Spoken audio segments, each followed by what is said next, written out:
Right, day 3 of beautiful Tasmanian tour, checking out some of these yearlings, and Steve Devereux joins me from Tasmanian Trotting Club. Firstly, Steve, welcome.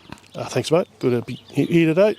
Been a great couple of days for us getting around. You guys have a little bit of everything with the weather too. She was pretty warm. What day was here? Monday. Very windy yesterday, and then today, absolutely spectacular day. It is a great place to come and visit, isn't it? Oh yeah, fantastic. It's a couple of cracker days coming up, and yeah, we get a bit hotter through January, February, and it's not too bad. Cold in the winter though, but anyway, that's a part of it. I'm here to promote the sales and what's going on, but also promote harness racing and trying to get the message out there. I think everywhere has their ups and downs, but overall, Tassie racing at the minute, you happy with where it's going? Yeah, we had, obviously, it's well known the issues we had earlier in the year with integrity stuff, and there's been some changes. The race fields are starting to pick up again, sizes, and we've got a better spread of trainers winning races, and hopefully they invest in young horses and we build from the bottom. I think there's been a lack of that all around Australia. That's every other sport builds from the bottom. We tend to want to hold on to the old stuff and wonder why it doesn't improve. But anyway, hopefully you guys can get a few people to sale with your promotion and we go from there. And that's what it's about. The stock, we'll talk about the sale at the minute, but the stock that we've been seeing is outstanding. Yeah. You then look at the bloodlines as well on some of these horses. It's first rate, isn't it? Yeah, well, you look at the Tasbred stuff, even with the Eureka this year. I mean, you had a horse that went from here, from the sale to Victoria, and he was going to be competitive in the final. Don't worry about that as a 3-year-old. So, the horses are there and the breeding's there. We just got to, get them out there and sold and get them racing. Yeah, and make sure people are aware of them. And the easy fixes are horses like Bow Tide and that, but we just come from Shane Hawes. He's got a mare over Group 1 winning mare. She won a Group 1 in Perth. These are horses. It's, again, not a Group 1 in Tassie. It's a Group 1 in Perth, where they race and they all know each other. I mean, it's tough racing. You say about the young people, it's probably one of the things I do enjoy, the diversity, if you like, of people in the sales. Todd Rattray selling for the first time, Nicole Ford selling for the first time. There's people getting into this game and getting excited. They're trying their arm at, the sales. So things are working. Yeah, well, I mean, you've got to have enthusiasm from young people, and if you haven't got that, you are going to die off. I mean, it's, some of the older breeders, I speak to them regularly because you see them all the time, but they've cut down from, might have 6-7 mares down to 1, so someone's got to pick it up. And hopefully it's a good experience for them. You guys getting around promoting their horses, and they sold pretty well last year, so I can't see why they wouldn't. Our Tasbred scheme's pretty good. They don't pay up for it, and there's $60,000 finals. Yep. Sorry, they don't pay up for it.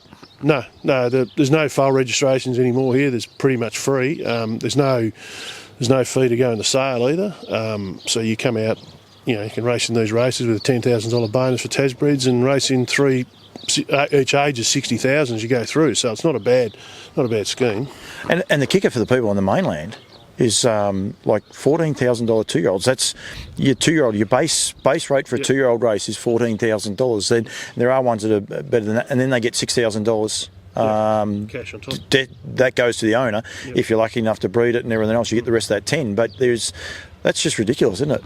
Oh yeah, we've spent a lot of time pushing that. We had a lot of fights over it, but it's not only 2-year-olds. Our 3-year-olds base is $14,000, and the maidens is $14,000. So, hang on. So for basically your first win, you're racing for $14,000. $14,000 if you've got a Tasbred bonus on top. So, yeah, it's a great.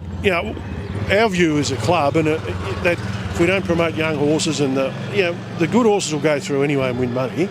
So we want to get those bread and butter horses to get people interested. They win a couple of races. They're not going to be rich out of it, but at least they get enough money to go and reinvest maybe and get another one. But that's a great starting point.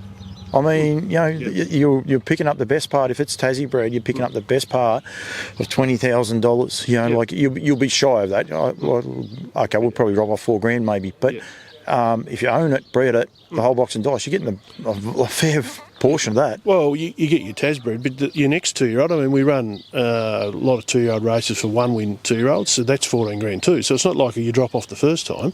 And if you go up to your 3-year-old, as long as you're in that grade, whatever it is, with the national ratings makes it a bit more complicated, but they're all $14,000. You can probably win 2 2 and 2 3-year-olds at $14,000. So not a bad wicket. One of the things I'll say I could go right into depth about some of our trip, but logistically, it's not quite as easy to get around Tasmania as probably a lot of us on the mainland look at and think. How does that work with you guys? Like, you're based down here at Hobart, you got 2 tracks up the top. Yep. Is that a logistical? Is that a little bit of a challenge, if you like, for Tasracing? Oh, I wouldn't have thought so. I mean, it's only 2 hours up the highway now. I mean, the Midlands, if you come through the back roads like you guys, it's a bit complicated. but 2 hours is the trip. The highway, it was pretty bad while they were doing it up. It was a long trip, but I mean, most people are used to it, and it's not.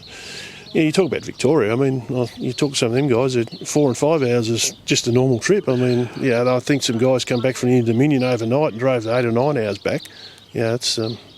It is what it is. Our racing, I think the biggest problem our racing is the late nights. We got Sunday night in winter where you finish at 10 o'clock. It's not ideal. So, but that's an issue we've got to deal with Sky Channel and some of the other powers to be, I suppose. But yep. And that's I know, talking to a lot of jurisdictions, and not just us, unless you're lucky enough to be in New South Wales, who they still have to fight with them. But I think they do get the rub of the green through deals that were done early on with Sky, so they're benefiting from that. But that is logistically a challenge. But probably for the Tasmanians that are watching this, it's not just for you guys. I do know definitely, like, everyone is having that one challenge, and in fairness, Sky having that challenge, because I mean the racing punting dollar is diminishing, so we need to maximise those times when people punt. So it does make it a little bit tricky, if you like, for us all.